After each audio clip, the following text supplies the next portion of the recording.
Determine the desired rail placement and snap a chalk line onto the mounting surface to ensure that all posts are aligned properly. Beneath all post locations, install at least two 2-inch by 8-inch blocks using at least 3 number 10 by 3.5-inch deck screws, penetrating through the joist at least 1.5 inches into the blocks. Screws are sold separately. Plumb and level the posts using leveling shims. Secure the posts in place with appropriate fasteners, also sold separately. Install base trims on each post. Remove level cable guide assembly from packaging. Lay assembly on the ground near the post it will be inserted in. Unspool each loop of cable fully so they are free of kinks. Allow the cables to lay flat and straight on the ground. Slide one end of the cable guide assembly into the post. The bracket will be at the top, and the bottom of the guide should bottom out on the post base. The cable will slide down the post through the open slot in the side of the post. Make sure the excess cable exits out of the top of the post. Ensure cables do not cross or tangle as the guide is inserted into the post. If they do, this is easily corrected before initial tensioning. While holding the cable guide, use a back and forth motion to stretch the cable and work guide towards your next post. Ensure an equal amount of excess cable remains on both ends of the guides. Be careful not to pull all the slack into one guide. If needed, you can redistribute the slack by loosening cables in the middle of the section and pulling excess in the direction needed. Slide cable guide into the channel of the second post, ensuring that the excess cable feeds up and out of the top of the post. Ensure that both sides of the cable panel are sitting all the way to the bottom of the post. Measure the distance between your posts, then subtract 1/4 inch. Cut the top beam to that length. Place the beam onto the brackets. The larger channel of the beam will face up, and the 2 grooves on the bottom will nest with the cable guide bracket. Feed the excess cable from each post into the tensioner mechanisms. Make sure the cable is rounding the last turn of the guide by looking down the post. Place locker mechanism into the channel of the top beam as close to the post as possible.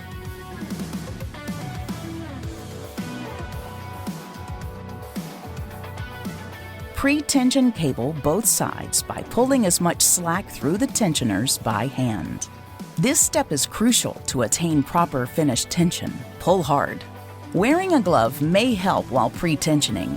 Ensure that the cable is centered in the cable guide while pulling the cable tight. Use an impact driver or power drill. Tighten the tensioners. Use a 9/16 socket to tighten the bolt at the end of the tensioner. Do this at each post until spring is no longer visible. Complete this step for all sections. Initial tensioning is now complete. To finalize tensioning, push down on top row of cable firmly. The spring near the first cable guide should be visible once again. Using your drill and 9/16 socket, tension the bolt until spring is no longer visible. Complete same procedure for other cable guide, but instead push on bottom row of cable and tension the bolt on the opposite side. Cut excess cable, leaving approximately 12 inches remaining from each guide. This excess will remain in the top beam channel. Mid-support baluster. Locate the center of your section.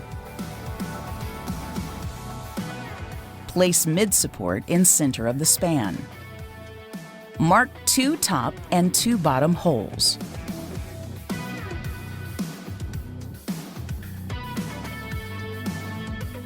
Remove support and pre-drill with an 1/8 inch drill bit.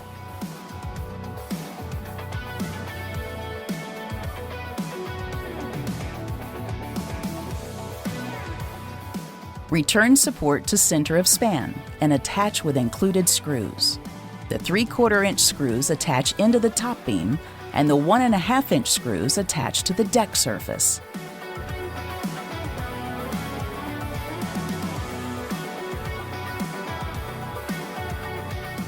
Align the mid-support cover with mid-support and secure with flathead screws.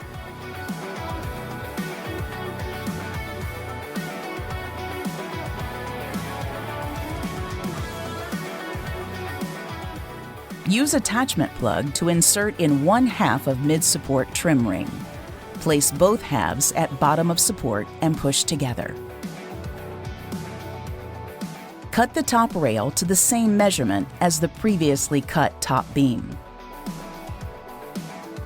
Place the cut rail over the beam and snap into place using a rubber mallet if needed.